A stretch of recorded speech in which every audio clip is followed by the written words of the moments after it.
day, Thai students in France and elsewhere in Europe gathered at a hostel in Paris.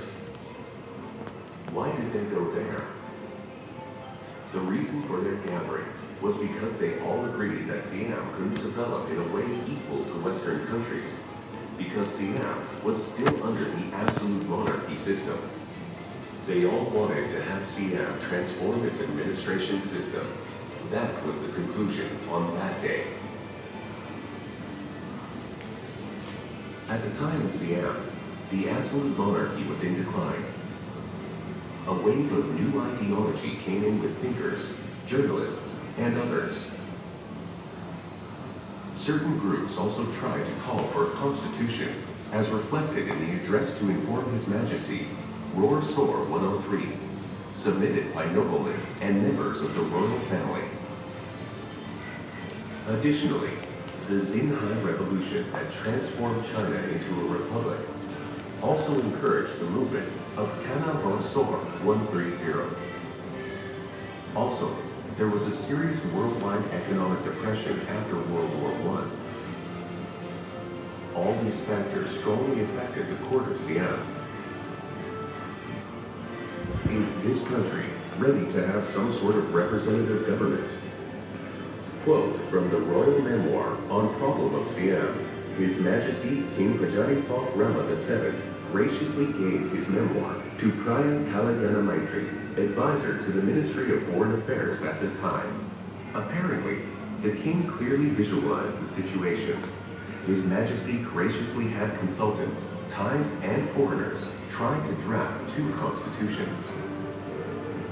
In April 1932, the rumor was widely spreading that the king would grant a constitution on the 6th of April, BE 2475, on the 150th anniversary of the establishment of the capital city.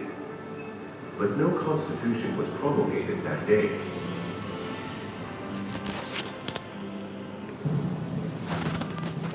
On the dawn of June 24, 1932, Canarrasadorn factions of the Army and Navy mobilized to demonstrate at the equestrian statue of King Chulalongkorn in front of the Ananta Samakon throne hall. Members of the royal family and senior soldiers were invited to join the groups in the Antara Samakon throne hall. The Army and Navy groups oversaw the assembly, while the Canarrasadorn civil groups were performing other duties, specifically taking over the post and telegraph department to cut communications. After 6 a.m., Colonel Priya Pahon Ponpayu Haisena presented himself as the revolution leader and read the very first announcement of the Canarrasadorn.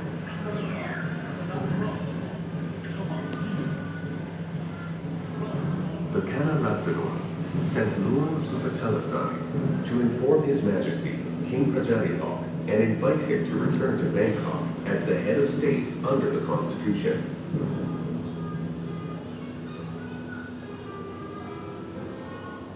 After that, the Canarrasadorn asked His Majesty to graciously consent to confer his royal signature upon the draft Constitution of Siam, 1932, and the Draft Amnesty Act under the government transformation.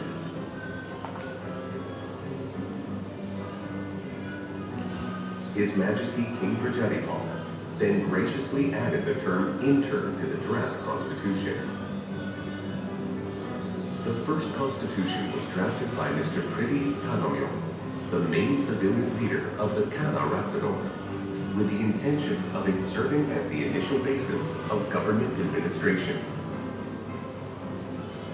The first parliamentary assembly was later organized. Priya Manopapon Nititara was voted in as the first prime minister, and Chow Priya Thanasak Montri was the president of the National Assembly. The new constitution was endorsed in the royal proclamation ceremony for the Constitution of the Kingdom of Siam, 1932, on December 10th of the same year. Accordingly, the new government system was established based on the Constitution and all people were sovereign with participation in political activities. The 1932 revolution is thus a major historical event of Thai change.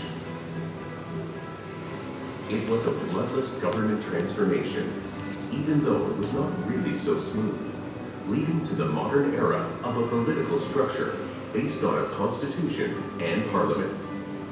It was also the very first period for public participation by means of electoral rights.